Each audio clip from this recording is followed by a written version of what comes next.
Meet Okoro. He was known for his fierceness, a man whose temper could set fire to the whole village. Okoro was a man of pride and ambition, but also of uncontrollable rage.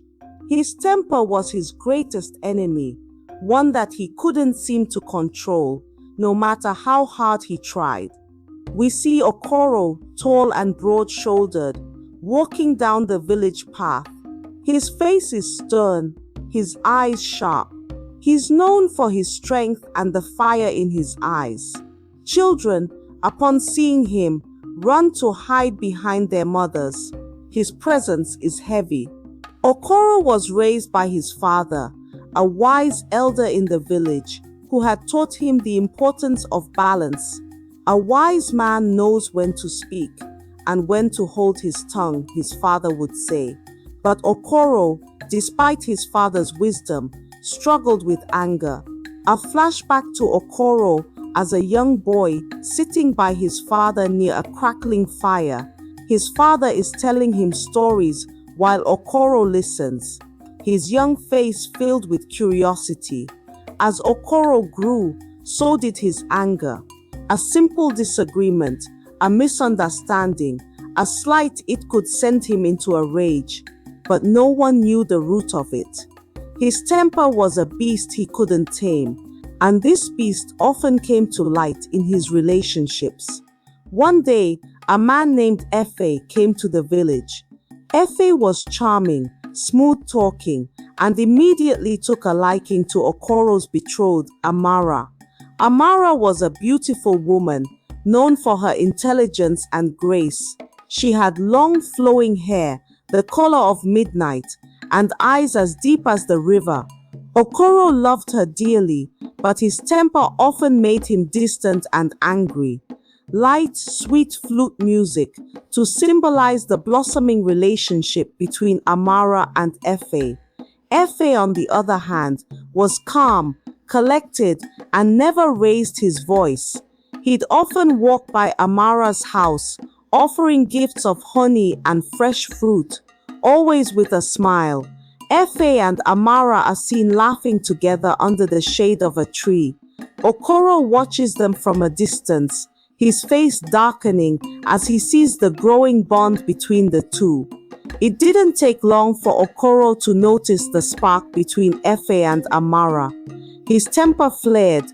He had always believed that he was the only one worthy of her love, but now he could feel the distance growing between them, and the jealousy in his heart was like a fire waiting to ignite.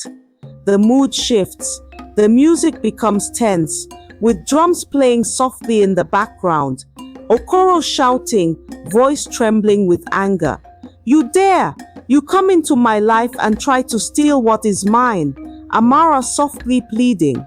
"Okoro, it's not what you think," Okoro interrupting, furious. "You always say that, but you are here laughing and talking with him, while I am here, holding my anger, my frustrations, and you want me to sit quietly while he poisons your mind." In the heat of the moment, Okoro's anger blinded him. He confronted Efe in the village square, his fists clenched, his body trembling with rage. Efe, calm as ever, tried to speak, but Okoro wouldn't listen. Okoro and Efe face each other, the tension palpable. The villagers gather around, murmuring in fear.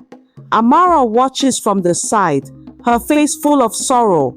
Okoro yelling, "I will teach you a lesson you will never forget." In an instant, Okoro's hand swung through the air, connecting with Efe's face. The crowd gasped. Efe staggered back, but he didn't fight. Instead, he raised his hand in a peaceful gesture. "Okoro, it is your anger that will destroy you. I do not want your fight. I am leaving your village, but I hope one day you will see the error in your ways." Efe left the village, but Amara, heartbroken and devastated, could not stay with Okoro. She saw his rage for what it was, a destructive force. Though she loved him once, she knew she could not live with a man who could not control his anger. Amara walks away from Okoro's house, her steps slow, each one a weight on her heart.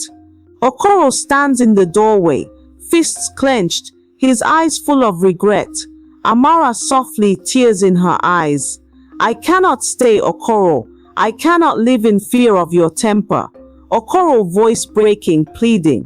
Amara, please, don't leave me. I swear I'll change. The days turned to weeks, and Okoro's heart was consumed by loneliness and regret.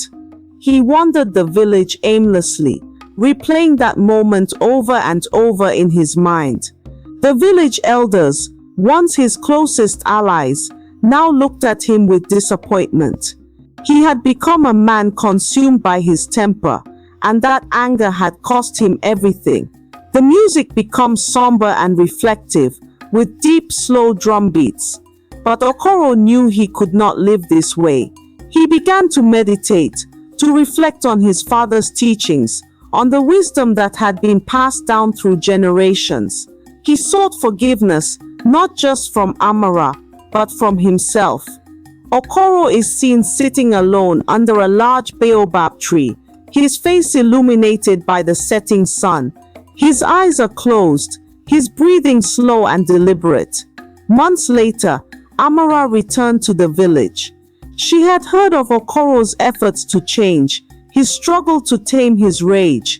She watched him from afar, seeing the changes in him, the peace that had settled in his heart. Amara stands at the edge of the village, watching Okoro from a distance as he works peacefully in the fields. The village feels quieter, calmer. Okoro approached her, his heart pounding. He knew he had hurt her, but he had learned, and now he was ready to prove it. Amara, I cannot ask you to forgive me, but I hope in time you will see that the man you once loved has returned. Amara, with a gentle smile. I see the change, Okoro. I see the man you've become. I can forgive you, but only if you promise to never let your anger control you again. Okoro nodded, his eyes filled with gratitude.